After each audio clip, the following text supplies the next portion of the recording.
Hai, saya ketua kumpulan bagi grup pengantar falsafah UE 01102. Kumpulan kami telah memilih tajuk Apakah yang anda faham tentang kesedaran diri, self-awareness yang telah dijelaskan oleh Ibnu Sina. Nilaikan pandangan Ibnu Sina dengan tokoh lain yang anda baca. Grup kami seramai 5 orang dan kami telah membahagikan bahagian-bahagian kami untuk membentang berkaitan isi dan juga apa yang kami fahami tentang tajuk ini. Assalamualaikum warahmatullahi wabarakatuh. Nama yang diberi ialah Abdurrah bin Abdul Rahman. Saya daripada HC23, iaitu Kewangan Islam. Nama metrik saya ialah BG19110063. Jadi hari ini saya akan berkongsi sedikit tentang apa itu kesedaran diri. Kesedaran diri sebenarnya menurut Kamus Bahasa Melayu bermula daripada kata kerja sedar yang bermaksud faham atau tahu. Kata terbitan kesedaran pula ditakrifkan sebagai keadaan di mana yang disebabkan oleh gerak hati dan bukannya fikir. Jika ingin kita fahamkan, kesedaran diri ialah keadaan yang di mana individu tersebut faham dan yakin akan keadaan dirinya, keadaan persekitarannya, dan juga faham akan penciptanya. Apa yang sebenarnya kita maksudkan dengan faham akan keadaan dirinya? Individu tersebut sebenarnya mestilah faham akan siapa yang berada di sekitarnya. Sebagai contoh, keluarganya, masyarakat, orang awam yang ada di sekitarnya. Dengan itu, individu tersebut dapat memupuk sifat kasih sayang kepada mereka. Selain itu, faham terhadap keadaan sekitarnya. Individu tersebut mestilah faham akan apa yang ada di sekitarnya. Dan dia akan berfikir dan sedar supaya dia tidak dapat melakukan sebarang kesilapan yang akan memudaratkan dirinya nanti. Akhir sekali, apa yang kita fahamkan dengan faham akan penciptanya? Di sini, individu tersebut mesti faham akan apa yang telah disuruh oleh penciptanya dan apa yang dilarang oleh penciptanya. Dengan itu, individu tersebut dapat hidup dengan lebih positif. Terima kasih. Assalamualaikum, saya Muhammad Nur bin Salim akan membentangkan bahagian konsep kesedaran diri menurut Ibnu Sina dan ciri-ciri orang yang mempunyai kesedaran diri. Kesedaran diri yang dimaksudkan oleh Ibnu Sina di sini ialah bagaimana seseorang mengenal dan memahami karakternya serta bermotivasi yang akan menggerakkan dirinya untuk melakukan sesuatu. Ibnu Sina juga pernah mengatakan kesedaran dan pembangunan diri haruslah bermula dari diri seseorang. Manusia memerlukan beberapa keperluan untuk mendapatkan kesedaran diri. Antaranya ialah wahyu ilahi ataupun didikan agama, keluarga, fisiologi, dan masyarakat. Kesemua ini adalah penting sebagai sokongan rohani, fizikal, dan mental seseorang dalam usaha untuk mengukuhkan dan meningkatkan kesedaran diri. Untuk mengenal dan menilai sama ada seseorang itu mempunyai kesedaran diri, individu itu seharusnya mempunyai strategi untuk mencapai cita-citanya, memahami kepribadiannya, dan sadar bahawa perkara-perkara yang sedang dilakukannya. Selain itu, individu tersebut juga peka dan dapat memberi perhatian kepada keadaan persekitaran. Akhir sekali, seseorang itu dapat menerima segala dugaan yang dihadapinya serta bersabar untuk menempuhnya. Assalamualaikum dan salam sejahtera. Nama saya Muhammad Zarif Hamzi bin Zulkifli, metrik pelajar BG 19110361. Pada hari ini saya nak membentangkan mengenai konsep kesedaran diri menurut pandangan Ibnu Sina. Umum kita ketahui daripada rekan-rekan sebelum ini, kesedaran diri umum kita ketahui bermaksud seseorang itu mempunyai pengetahuan tentang kesedaran, kefahaman tentang dirinya dan persekitaran dan di antara penciptanya. Jadi saya akan membentangkan mengenai konsep kesedaran diri yang melibatkan perubahan pelbagai zaman. Umum kita ketahui kesedaran diri ini adalah perkara biasa dalam sejarah falsafah, bahawa isu kesedaran diri tidak beberapa menonjol sehingga awal zaman moden. Konsep kesedaran diri yang kita dapat lihat, dia terbahagi kepada dua, iaitu konsep kesedaran diri primitif dan konsep kesedaran diri refleksif, yang digambarkan oleh Ibn Sina melalui karyanya Flying Man. Dan kesedaran refleksif adalah mengenali beberapa objek selain daripada diri kita sendiri. Kesedaran diri primitif. Pada pendapat Ibn Sina, kesedaran diri primitif ini banyak melanggar ketetapan yang diberikan pada pengetahuan diri oleh prinsip-prinsip Aristotelian yang dilatih. Ibn Sina membezakannya dari kesedaran refleksif diri sendiri melalui kesedaran seseorang tentang objek yang merupakan ciri Aristotelisme. Ibn Sina membezakan kesedaran diri primitif dari pengetahuan kita tentang badan kita, fakulti psikologi dan pemahaman saintifik mengenai sifat penting sebagai manusia. Maknanya dia terdapat masalah lah dalam dia nak membawa konsep kesedaran diri primitif yang bertentangan dengan konsep kesedaran diri refleksif yang dipengaruhi oleh tradisi Aristotelian. Jiwa yang disebut fikiran adalah sebelum berfikir sebenarnya bukan perkara yang nyata. Inilah apa konsep yang dibawa daripada tradisi Aristotelian. Perbezaan pemikiran Ibn Sina dengan tokoh-tokoh yang lain. Hujah Ibn Sina terhadap model refleksi kesedaran diri hanya bergantung pada perbezaan yang tersirat antara jenis kesedaran yang berkaitan dengan subjek dan objek, berbanding dengan tokoh falsafah Suhrawardi, tokoh tak silap saya tokoh agama Hindu, yang menjelaskan tentang perbezaan dengan cara-cara menggunakan kata-kata sadra yang mengulangi kaedah ini dalam sebuah bab yang diperlukan dalam penyelidikan pengetahuan Tuhan. Maknanya konsep refleksif ini dia berkaitan dengan penyelidikan pengetahuan Tuhan. Berbeza dengan hujah Ibn Sina yang mengaitkan dengan kesedaran objek dan subjek.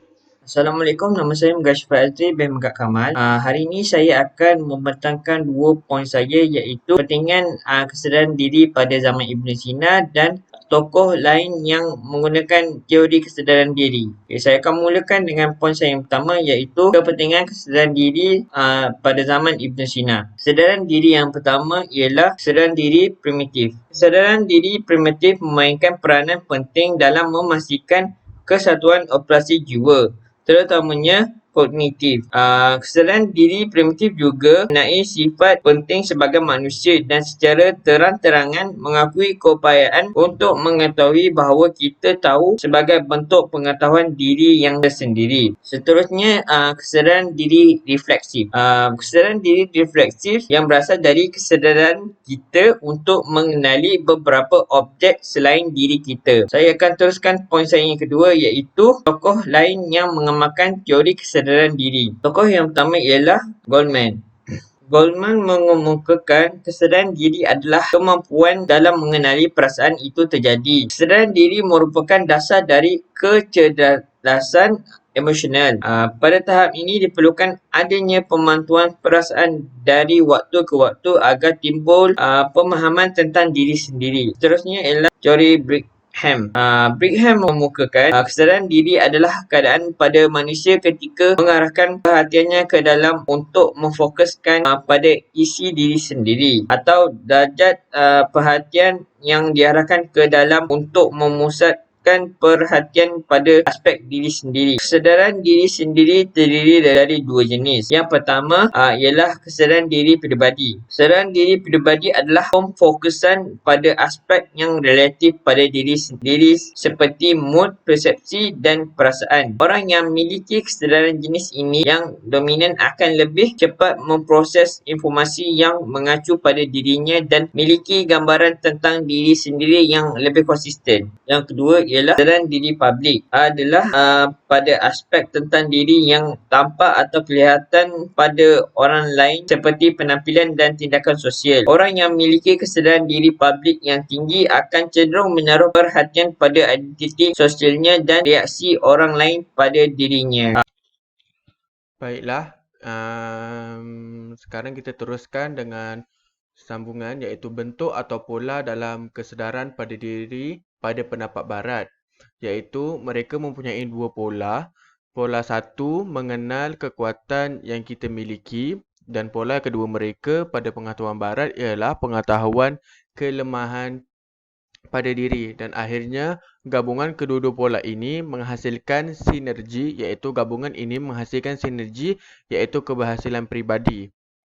Ini pada pendapat barat.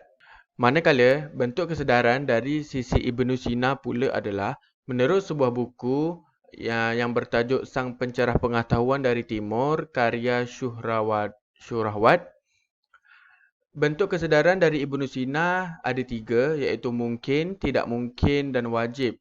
Apa yang mungkin, tidak mungkin dan wajib ini adalah kesedaran itu mungkin berlaku, tidak mungkin berlaku kepada individu tersebut dan wajib berlaku kepada individu tersebut. Melihatkan kepada apa? Melihatkan kepada situasi kesedaran diri berbeza mengikut batas tertentu terdiri daripada apa masalah yang dialami. Itu pendapat bentuk kesedaran dari Ibnu Sina. Okey. Perbezaan pandangan kesedaran diri Avicenna dan Suhrawardi. Kesedaran di sini sebenarnya telah dimulakan daripada perbincangan Avicenna ataupun Ibnu Sina. Dan ini dapat diberi pandangan oleh banyak tokoh. Dan di sini saya memilih perbandingan antara kesedaran diri Ibnu Sina dan juga kesedaran diri Suhrawardi. Seperti yang kita tahu, Avicenna terkenal sebagai tokoh perubatan, tetapi dia juga terkenal dalam tokoh falsafah. Karya terkenal beliau ialah Kitab Asy-Syifah dalam bidang falsafah. Dalam Kitab Asy-Syifah, uji kaji tentang manusia terapung. Beliau ada membincangkan tentang uji kaji manusia terapung, di mana Ibnu Sina membayangkan seseorang itu lahir dan dia terapung atau melayang. Jadi dengan keadaan matanya ditutup dan tangan dan kakinya dilebarkan agar tidak bersentuh antara satu sama lain. Jadi individu tersebut akan memikirkan atau akan cuba untuk berfikir adakah dia wujud atau tidak. Tapi dia cuma akan faham bahawasanya yang wujud cumalah rohnya, dan di situlah dia akan sedar akan kewujudan rohnya. Avicenna menegaskan bahawa individu tersebut tidak akan tahu akan kewujudan tubuh badannya, tapi dia akan tahu kewujudan jiwanya. Bagi menguji, sebenarnya ujian ini adalah untuk menguji individu tersebut sama ada dia sedar akan dirinya, akan kewujudannya. Ibnu Sina juga berpendapat bahawa roh tidak akan wujud sebelum tubuh badan seseorang itu wujud. Dan kesedaran Ibnu Sina ini banyak dibincangkan oleh Ibnu Sina. Salah satunya adalah tokoh Suhrawardi. Tokoh Suhrawardi, nama sebenar beliau ialah Syihabuddin Yahya bin Ibnu Amirak Abu Al-Futu Suhrawardi. Konsep kesedaran Suhrawardi dikatakan lebih mudah. Kesedaran diri menurut Suhrawardi ialah idrak al-annaiyah, sama dengan kesedaran langsung mengenai sesuatu dalam dirinya, iaitu idrak ma huwa huwa. Sebagai contoh, apabila seseorang itu sakit dan dia sedar keadaan tersebut, itulah yang dimaksudkan dengan kesedaran yang tidak dapat disangkal dan adalah secara langsung. Kesedaran seperti ini tidak akan dapat diperoleh melainkan dia mengetahuinya daripada orang lain akan bagaimana rasa sakit yang sebenarnya. Dan itulah apa yang kita fahamkan melalui kesedaran diri Suhrawardi dan juga kesedaran diri Ibnu Sina. Sekian, terima kasih. Baiklah, seterusnya adalah manfaat dan tahap peringkat umur dalam kesedaran diri. Manfaat kesedaran diri ialah manfaat kesedaran diri termasuk pertama, memperbaiki daya ingatan dengan memperbaiki kebolehan untuk menumpukan perhatian. Kedua, meningkatkan kebolehan untuk fokus dan memperbaiki kemahiran yang dipelajarinya. Ketiga, membolehkan memahami dengan lebih baik mengenai proses pemikirannya dan bagaimana mindanya bertindak, yang akhirnya menjurus kepada kefahaman diri yang lebih baik. Dan yang keempat adalah belajar untuk bersyukur. Seperti sekarang ini cukup baik, saya cukup baik. Seterusnya kita lihat pula perbezaan peringkat umur untuk mengenali diri mereka dari tahap kesedaran diri. Bermula dari lahir sehingga umur 6 tahun sebagai permulaan. Jika anak berumur 6 tahun ke bawah, penggunaan deria atau sensasi adalah ideal sebagai langkah pertama. Dalam kata makna lain, sebagai contoh menjalankan satu permainan dengan memberikan anak pop quiz secara rambang dengan menyuruh dia berhenti apa yang sedang dilakukan dan terangkan apa yang dilihat, dengar atau rasa seperti warna yang dia guna dengan buku warnanya, rasa pensel warna di tangannya, cara angin daripada kipas angin mengipas rambutnya.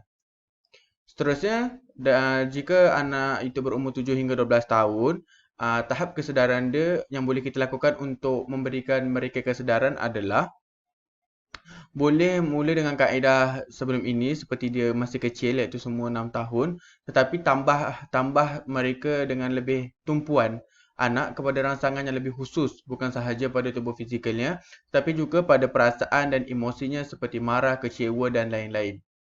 Seterusnya, apabila umur remaja, untuk mendatangkan kesedaran dalam diri adalah kebanyakan remaja ini memahami dengan lebih baik dan berkongsi persepsi mereka. Anda boleh mulakan dengan berkongsi manfaat kesedaran diri dengan anak anda. Kanak-kanak yang lebih menyedari persepsi atau perasaannya boleh juga mengenal pasti punca mengapa dia bertindak dengan cara tertentu terhadap sesuatu keadaan atau rangsangan. Maka dengan itu, jelaslah bahawa manfaat dan tahap peringkat umur dalam kesedaran diri mempunyai 3 tahap umur dan juga terdapat 5 manfaat yang telah saya katakan. Itu saja sarangan daripada saya dan terima kasih.